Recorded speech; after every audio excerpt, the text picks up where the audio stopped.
नमस्कार, बहुत स्वागत है आपका। स्वराज एक्सप्रेस दिख रहे हैं आपके साथ मैं हूं कृतिका मिश्रा और बुलेटिन की शुरुआत करेंगे बड़ी खबर के साथ, जहां छत्तीसगढ़ में नक्सल संगठन को बड़ा झटका लगा है। तेलंगाना में एसआईबी के सामने 16 माओवादियों के आत्मसमर्पण उन्होंने कर दिया है। और बता दें कि माओवादी संगठन के टॉप नेता देवजी और मल्ला राज रेड्डी ने सरेंडर किया है। जहां सरेंडर को लेकर डिप्टी सीएम गृह मंत्री विजय शर्मा ने कहा है कि नक्सलवाद अंतिम पड़ाव तक पहुंच चुका है।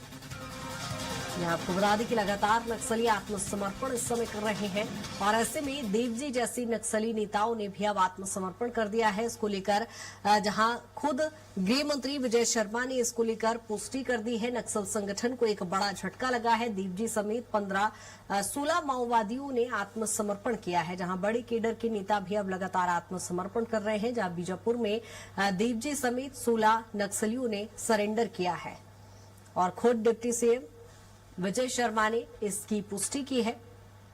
यहां नक्सलवाद अंतिम पड़ाव तक पहुंच चुका है। गृह मंत्री विजय शर्मा ने ये कहा।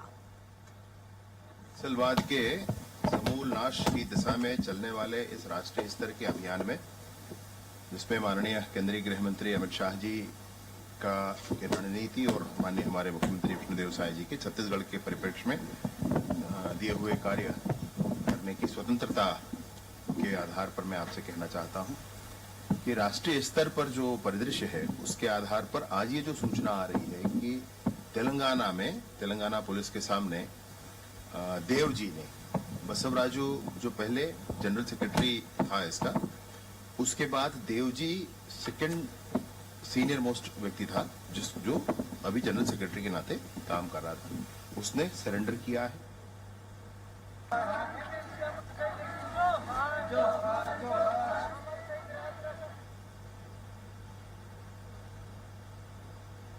और इसी पर ज्यादा जानकारी के साथ नवीन हमारे साथ जुड़ गए हैं और राजधानी रायपुर से राहुल भी हमारे साथ जुड़े हैं। नवीन, पहला रुख आपका ही करूंगी। जिस तरह से बीजापुर में देखा बड़ी संख्या में नक्सलियों ने यहां पर आत्मसमर्पण किया, फिलहाल क्या कुछ अपडेट है? जी बिल्कुल, सुरक्षा बलों को लगातार सफलताएं मिल रही हैं। इसी में जो तेलंगाना के जो एसआईबी के समक्ष में 16 माओवादियों का आत्मसमर्पण, ये कहीं ना कहीं सुरक्षा बलों के लिए सफलता वाली बात है। जहां पे जो सेंट्रल कमेटी के जो सचिव हैं देवजी, तिप्परी तिरुपति उर्फ देवजी और राजमल्ला रेड्डी उर्फ संग्राम, इन्होंने आत्मसमर्पण करने की भी बात सामने निकल कर आई थी।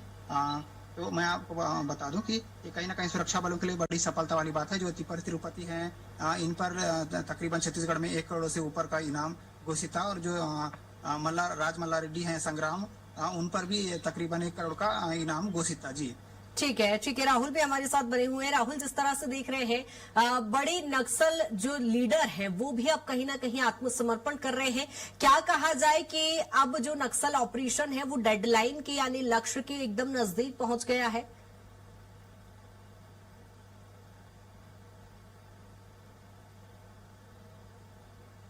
दशरथ कहा जाता था, यहाँ भगवान श्री राम रहते थे और रामायण युद्ध में एक कथा आती है जहाँ पर रावण के जो बेटे हैं मेघनाथ, उसने राम और लक्ष्मण पर नागपाश का प्रहार किया था और उससे दोनों जो मूर्छित हो गए थे।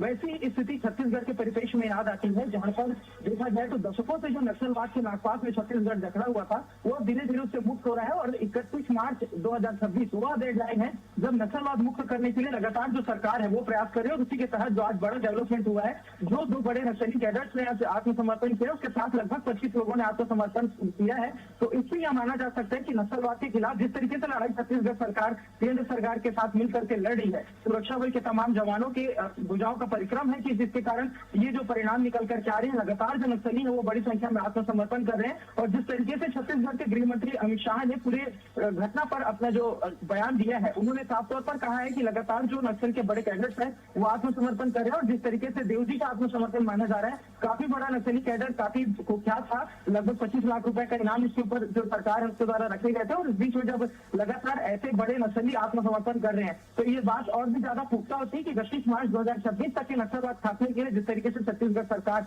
रणनीति बना करके आगे चल रही है। कुछ ही दिनों पहले बिहार को नक्सल मुक्त घोषित किया गया था और उस बीच में छत्तीसगढ़ को नक्सल मुक्त घोषित करने में मात्र कुछ ही दिनों का समय शेष बचा है। और इस बीच जैसे लगातार कुख्यात नक्सली जो आत्मसमर्पण कर रहे हैं, उससे यह माना जा सकता है कि नक्सलवाद जो है छत्तीसगढ़ के अंदर अपनी अंतिम सांसें गिन रहा है। और जैसे मैंने शुरू में कहा था कि नक्सलवाद के नागपाश में जकड़ा हुआ छत्तीसगढ़ नक्सलवाद के नागपाश में जकड़ा हुआ छत्तीसगढ़ अब बस मुक्त होने की कगार पर खड़ा हुआ है। अब इस बीच में बस्तर एक नए विकास की धारा से जुड़ने के लिए तत्पर है और जिस तरीके से लगातार डेवलपमेंट्स होते हुए नजर आ रहे हैं, अभी भी कुछ ऐसे नक्सली हैं जो सक्रिय हैं, जिसके खिलाफ लगातार अभियान चलाए जा रहे हैं और छत्तीसगढ़ सरकार लगातार ऐसे अभियानों के माध्यम से जो नक्सलवाद है उसके खात्मे की ओर आगे बढ़ रहा है। और जिस तरीके से लगातार नक्सलवाद के खिलाफ जो लड़ाई चल रही है, केंद्रीय गृह मंत्री अमित शाह छत्तीसगढ़ पहुंचते हैं और पिछले दिनों जिस तरीके से हाई लेवल बैठक यहां पर छत्तीसगढ़ में गृह मंत्री ने ली थी, जहां पर विभिन्न राज्यों के जो नक्सल पीड़ित राज्यों के जो तमाम प्रतिनिधि हैं वो छत्तीसगढ़ पहुंचे हुए थे। छत्तीसगढ़ के सुरक्षा बल के जवानों के साथ चर्चा की गई थी।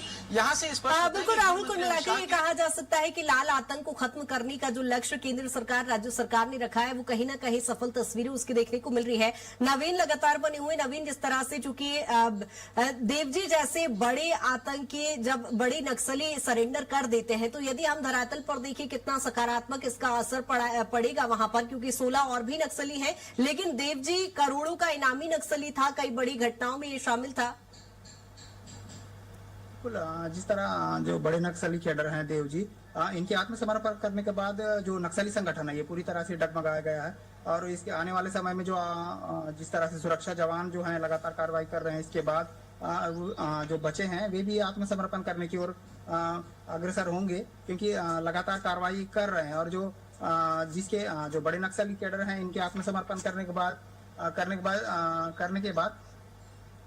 बाद जो विकास है वो अंदरूनी क्षेत्रों में जहाँ पे नक्सलियों का पहले गढ़ रहा है, ये इन सभी जगहों पर विकास की जो राह है ये सरकार के लिए कहीं ना कहीं सफलता के राह पे चलते नजर आएगा। जी ठीक है नवीन, बहुत शुक्रिया तमाम जानकारी के लिए। राहुल बने रहिएगा तमाम चर्चा के साथ।